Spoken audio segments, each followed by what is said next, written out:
No angles. Okay, so one of the things that we talked about, one of the things we talked about earlier was not pre-wetting your bisque to wash it off, right, before you put glaze on it. And so when you're at your spray booth, right, you turn on your booth and you can first pre-spray off the bisqueware before you put anything on it. So I'm going to go ahead and take this, pull back on that, put that back up into the hanger, and then I've got this to spray off the bisqueware. And you turn this on.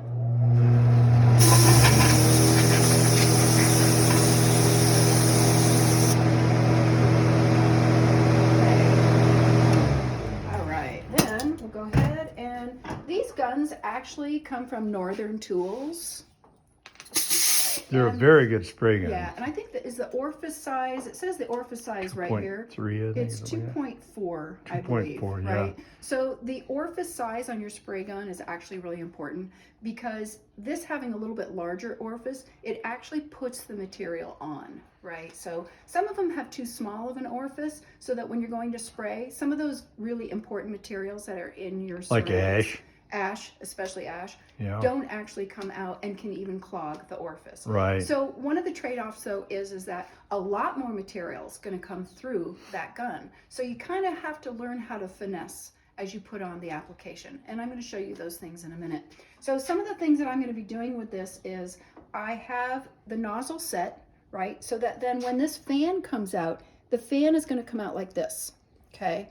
So the spray, right? If you had that way, yeah, you could loosen this right here and you could turn this the other direction and then your fan is going to come out sideways, right? But Tom has taught a really cool way to just leave it on this one setting and then just adjust how you're holding the gun. Okay. So the next thing that I'm going to be doing is you're going to notice that I dial this all the way back tight. And what that does is it makes the spray come out like that. Okay, so as I open it, as I turn the knob toward the spray gun end, it opens the spray pattern. And you'll notice that throughout this thing, depending on how I'm spraying and where I'm spraying, right, I'm going to be changing this. Okay, I'm going to have it dialed in real tight so it's just a spot to start with. Okay, and you just see a little bit, right, just makes a round There you go, spot. a nice circle. Yep, nice circle. Okay, then as I open it up a little bit and I'm turning this nozzle, open, right, in the open direction, and watch the spray now. Right, yes. It made it a wider fan, right? And you're going to try to line that up with your pot pretty much. We're going to think of this pot in a few different directions. Third, third, third. Okay, so here we go. Okay. So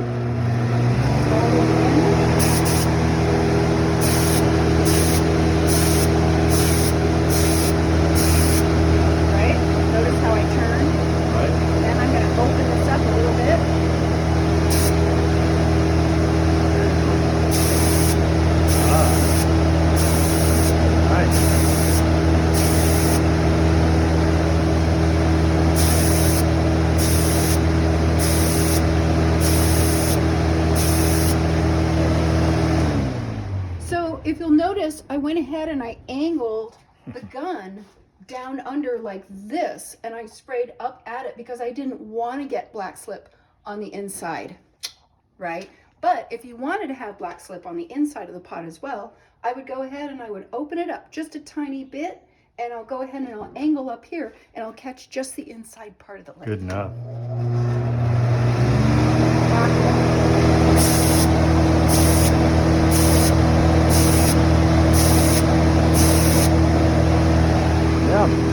So the whole thing is, you guys, is that whatever you do, do it with intention.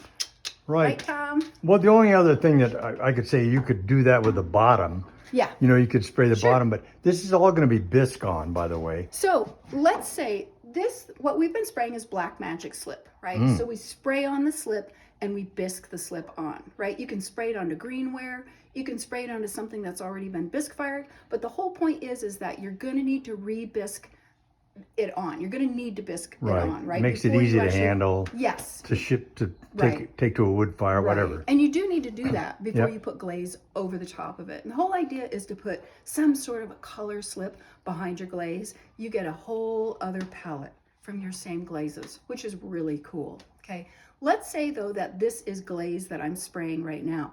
I'm going to need to do at least 2 to 3 rotations, 2 to 3 layers of application, right? To really get that glaze on thick. So I'm going to go ahead and take that opportunity with this black slip, and I'm going to show you how to do a vertical pass now. There you go. So what we do is we do about 2 horizontal passes, 2 layers worth of horizontal passes, and then usually we come in with a 3rd pass, which is a vertical pass. All right, here we go. Okay, now we go vertical, up and down. There we go. Opening it up a little bit. Okay, not too much. Then I'm going to do vertical.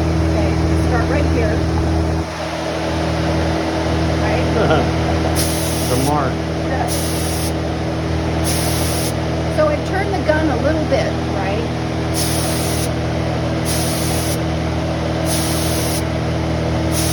Perfect.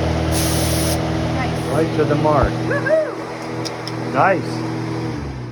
And that gives you the overall coverage, just like if it was a brush, you have to, brush in all the different directions to make it even. Right. But spraying is so easy, everyone. All right. Once you get a good gun, and you have to have, when everyone first started spraying, we did it outside, which was really kind of nasty. Yeah. But this having a really good spray booth setup is really awesome. If you can afford a water bath spray booth, even better. Yep. It takes every bit. In fact, Paul Gall has a water bath spray booth that you can put inside without even being exhausted. Right. All right, you guys. Tom, thank you so much, Tom. We're on to the next demo in a few minutes. The camera, I'm We're such doing a great. good cameraman. We're doing great. Practice. We're gonna have Amy's son Zach eventually, who is in this commercially, to do some video for us when he gets time. Yep. It's very hard for us to do videos with workshops going. Yeah. For one thing, these people are paying money to have a workshop Right. and not be interrupted by someone sticking a camera in their face. Right. But it's just nice to know that we're going to be able to do this maybe once a month, twice a month. Yep. So we're going to go ahead and post a few of these videos. We're going to be at NCCA this next week in Salt Lake City.